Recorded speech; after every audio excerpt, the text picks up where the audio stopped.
That was so beautiful.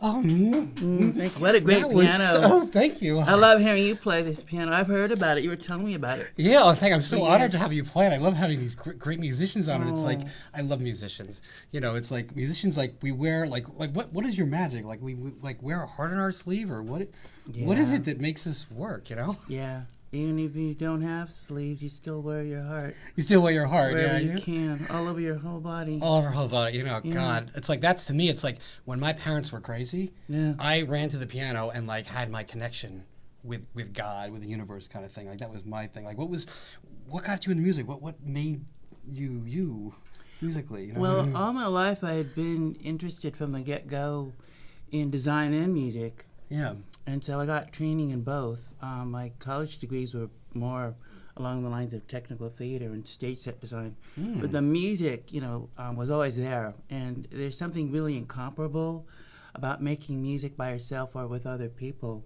Yeah. I mean, I think when you're part of the calling, you know, it's irresistible. I mean, either life would be gratifying, but, you know, we wouldn't have a moment like this, you know. Oh, yeah. Or what moments are to come, too, but stay tuned. I know, it's beautiful. And it's like, and like, we're so lucky to live in San Francisco. I mean, like, what's it like being a musician and accompanying all these great San Francisco artists? Are you from here, or how did you end up here? Yeah, born here, raised in Berkeley. Been back in San Francisco since '82. Yeah. And the friendships, you know, everywhere, much less here, are really priceless. I wouldn't want to miss them for the world. Oh, so, yeah. Yeah.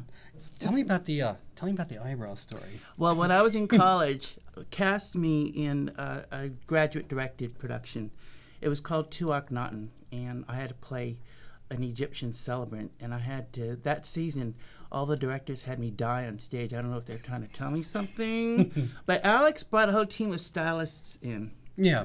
And they did makeovers, and they tweezed me to death. Tweezed your eyebrows. Yeah. And I looked like I was some kind of patient or albino or I don't know what. But after that, it became higher maintenance, and it was more than I bargained for. But I thought, somehow, if I let it grow, I would end up having 4 stubbles, each 4 feet in diameter, all over my face, or 1 billion stubbles. So I had to kind of do something. So it's just not fun, but I don't know, what do you do? So you ended up with these smaller eyebrows, these like women's looking eyebrows. Yeah. And like, how did that change your life? I don't know. Doesn't it seem to go with the prepubescent voice, as old as I am? Oh, it does. Yeah. It does. Or it kind of throws people off. It helps your singing, right? Yeah. You know? So what is the craziest thing you've seen in San Francisco? You've performed with many artists. What is does anything shock you anymore? Yeah, in a way I'm kind of vanilla, but then you see it, you've seen it all, or there's still more to see. And once you've seen it all, sometimes it comes back again, you know, like an encore. Or you know, and when you're old enough where your odometer flips, you know, some of this crap comes back again. You go, oh my God, I thought we had done away with that. Yeah. There's so much of it I can't remember. I mean, imagine when the cameras stop rolling, it'll come to mind. But that happens when you live here. Pretty soon, nothing shocks you anymore. You know. Yeah. You know, somebody, you know, a frog could walk down the street, a huge frog, and you wouldn't even notice it. You know. So, but the only question is, ultimately, the purpose of our life is to get back to where we started. We got to figure out how to get back to the planet we came from, right? It might have been right here. It might have been right here. That's the secret. Not a bad place to be.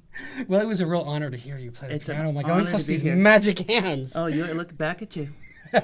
Well.